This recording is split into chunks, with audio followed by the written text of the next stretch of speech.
Welcome back. Thank you for staying with us. On Friday, the 6th of August, the Ministry of Health and Wellness received confirmation of 25 cases of COVID-19 from a batch of 307 samples. Confirmation was also received of the recovery of 12 individuals diagnosed with COVID-19. This brings the total number of active cases to 202. Presently, 3 of the active cases are requiring critical care at the respiratory hospital. The new cases bring the total number of cases diagnosed in country to date to 5,713. As of the 5th of August, a total of 32,583 individuals have received the first dose of the vaccine and 25,275 individuals have received the second dose of the vaccine. The Ministry of Health and Wellness informs the public that the vaccination site at the Philip Marseille grounds will be moved to the Beanfield Secondary School effective the 10th of August 2021. Vaccination at this site will continue every Tuesday and Thursday. The Ministry of Health and Wellness apologizes for any inconvenience caused by this move. Antigua and Barbuda's Prime Minister and Chairman of Caricom, Gaston Brown, is calling on Prime Minister Philip J. Pierre to join in advancing the Caricom Integration movement. Prime Minister Brown, who is in St. Lucia on vacation, took the opportunity to be part of the swearing-in of the Cabinet Ministers on Thursday. He hopes that with Prime Minister Pierre's involvement, Caricom will have increased levels of cooperation in areas such as transportation and foreign policy. The leader of the Antigua and Barbuda's Labour Party, which is also CARICOM's chairman, is hopeful that his sister Labour Party in St. Lucia will join forces to advance the causes of its CARICOM brothers and sisters. Antigua and Barbuda's Prime Minister Gaston Brown joined in the celebration at the swearing-in of cabinet ministers at Parliament on Thursday. Following the ceremony, he spoke to local media about how he believes this new government can play a role in regional integration. There are some threats facing the region, including climate change, and we'd expect Pierre and his government to assist us to be at the forefront of the fights to deal with the issue of climate change, in which countries in the Caribbean and other small states globally, we have been suffering disproportionately from the effects of climate change. And at the same time, all of the discussions that have taken place, they lack the crucial element of compensation for loss and damages, and I think that is one of the areas in which I would like to see St. Lucia and certainly the Labour Party head by Pierre, the Labour Party government head by Pierre, work with us to advance the issue of some form of obligatory compensation for loss and damage. For Brown, regional integration is critical to advancing the work of the community. One of the reasons why the OECS and the broader Caricom region would have been extremely successful in managing the health aspects of COVID is because of the collaboration that have taken place at the regional level. So we've had a number of regional corporations, a number of regional institutions in which we would have literally utilized the expertise within those institutions to build our own domestic capacity. So, for example, CAFA, the regional office of PAHO, UE, and others would have helped us to literally come up with strategies to manage the pandemic. So it shows very well that when there's cooperation among CARICOM states, we do extremely well. Brown says that reparations is also an issue where collaboration is needed. For the Hot 7 News, Nisha Charles reporting. Members of the public weigh in on the appointments to the Cabinet of Ministers. I am unhappy with Mr. King and Mr. Fegg. They shouldn't be there. The two snipers, they shouldn't be there. I think the Prime Minister delivered well in terms of the ministerial portfolios of all of the ministers. I think I'm quite pleased with the ministries of every one of the ministers. And more or less, I was saying that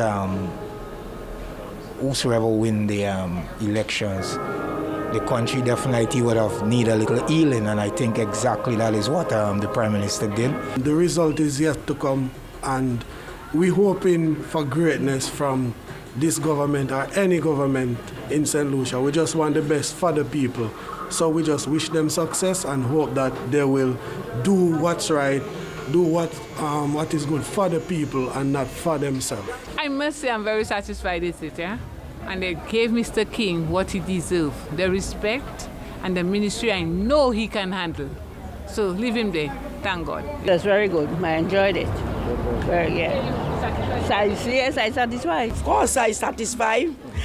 The way they treat Mr. King for me, that's my boss. Yes. I like it. I know that's what he will get. Yes. So I supported Mr. King 100%. I'm very satisfied. Very, very satisfied for what Mr. Pierre doing. Not Mr. Pierre, my Prime Minister, Philip Joseph Pierre. Yes, I'm satisfied. What I was thinking of, and everybody get what they wanted, and what I had in mind for Mr. Richard Frederick and Mr. Stevenson King, and all of them, it was okay, and I rejoiced. Water come from my eyes when I heard that, when I was watching it at home. I do not have any problem. Mr. Pierre has been on the right track. Honorable Philip J. Pierre has been on the right track. And I pray that the Lord bless him, and I'm asking the people of St. Lucia to support him, because there are lots of work to be done for all of us. I'm well pleased, especially with King and Frederick. They fought their way out. Okay? I'm well pleased. Indeed I am. Those were your views.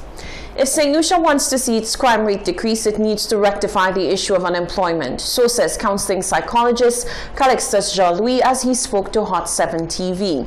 According to him, the two are directly linked, and he's hoping that the new administration will concentrate heavily on providing sustainable jobs. St. Lucia's unemployment statistics have been of concern throughout the years, and during that time, political parties have expressed their commitment to reducing the unemployment rate. According to the International Labour Organization, the highest unemployment figures, particularly youth unemployment, in the last 10 years was in 2016 at 46.42%. That figure began to decrease between 2016 and 2019. Soon after, the COVID-19 pandemic brought the unemployment figures up again. A counseling psychologist says unemployment directly correlates with the level of crime in the country. I've worked with some of our young people, some of them who have found themselves in trouble with the law for housebreaking. And one of the common denominators that keep on coming is they don't have food to eat. I can remember a couple months ago, I was just walking by Blue Coral, and a gentleman met me in his early 30s, and the guy began to cry. And yes, he said to me he has not eaten in 3 days, and he wanted to kill himself because he cannot take it. And as a result of COVID, too many people have been displaced, and less attention was given to the most vulnerable, who are at highest risk of risky behavior. Calixtus Jean-Louis says the new administration should dedicate its first year in office to alleviating unemployment. A lot of our young people, and even our single mothers and more mature individuals, they are hurting. I can tell you, I get calls nighttime. People are seeking help, but I am not working for government. I'm not a social worker, and I'm just hoping that, as I said, a heavy concentration will be placed upon people, or putting people first, by empowering them, giving them unemployment, and that I'm talking about the STEP and the NICE programs, and any program that can benefit the people to help them to start over again. Prime Minister Philip J. Pierre has promised to deliver on a youth economy for St. Lucia. For the Hot 7 News, Nisha Charles reporting. Stay with us, there's more news after the break.